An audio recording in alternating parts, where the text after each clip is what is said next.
Hello friends, मैं अभिषेक। इसके पहले मैंने जो वीडियो सेंड किया था उसमें हमने बात की थी कि इसके पहले हमने जो काम क्या किया है हॉस्टल के लिए, तो हमने एप्लीकेशन जो यूनिवर्सिटी एडमिनिस्ट्रेशन इनको दे दिया है और उसका मतलब इम्फैक्ट क्या आया।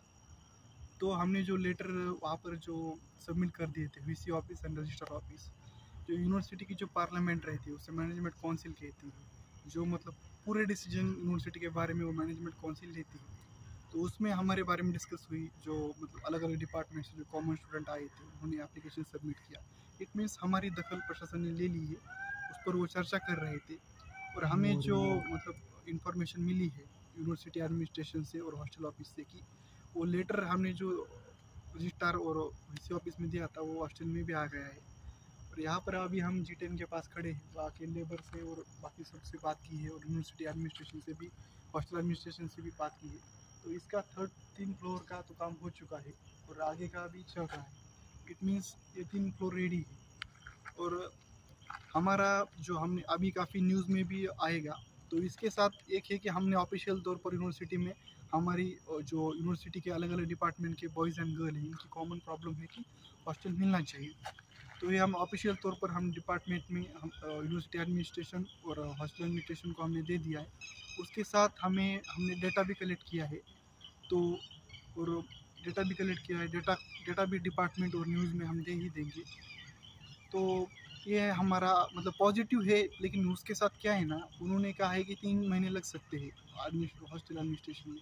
इट मीन्स अगला साल जाएगा, 3 महीने वो कह रहे। तो अगर हम इसे मतलब 1 महीने के अंदर या प्रेशर क्रिएट करेंगे थोड़ा सोशल मीडिया थ्रू हो, डायरेक्टली पार्टिसिपेशन के थ्रू हो, इनडायरेक्टली पार्टिसिपेशन के थ्रू हो, या नैरेटिव बिल्ड करके हो, तो हमारा मार्ग दिक्कत नहीं आएगी हमें जल्दी हॉस्टल अलॉटमेंट हो सकता है। और दूसरी बात यह है कि यूनिवर्सिटी कह रही है कि आपको मतलब गेस्ट सिस्टम तो चालू है। मान लीजिए कोई नया स्टूडेंट है, इसमें कोई पहचान का नहीं है, तो उसे गेस्ट एज अ गेस्ट कैसे एडजस्ट करेगा कोई। और मान लीजिए कि एक डिपार्टमेंट है ह्यूमैनिटीज़ का और मान लीजिए साइंस टेक का हो, या मतलब बॉयज़ में देखे या गर्ल्स में देखे तो 9 या 10 या 15 के बीच में ही हॉस्टल अलॉटमेंट हुई है। मतलब 3-4 रूम, मतलब 4 रूम अलॉटमेंट हुई है। 4 रूम में 4 ही मतलब फ्रेंड्स हमारे रह पाएंगे एज अ गेस्ट। तो यह है कि प्रॉब्लम इसमें कि 4 ही लोगों का एडजस्टमेंट हो जाएगा, क्योंकि एक रूम में 2 गेस्ट तो रह नहीं सकते। इट मीन्स वो कह रहे ऐसे आओ, लेकिन इधर से आने का भी दरवाज़ा तो बंद करके रखा है। तो इसमें यह है कि इसमें परमानेंट सॉल्यूशन यह है कि G10 ही हमारे लिए सबसे बेस्ट ऑप्शन हो सकता है, क्योंकि गेस्ट से भी काफ़ी लोगों का प्रॉब्लम सॉल्व नहीं होने वाला है, प्रॉब्लम ऐसा ही रहेगा। लेकिन दूसरी बात यह है कि ये प्रॉब्लम आज का नहीं है।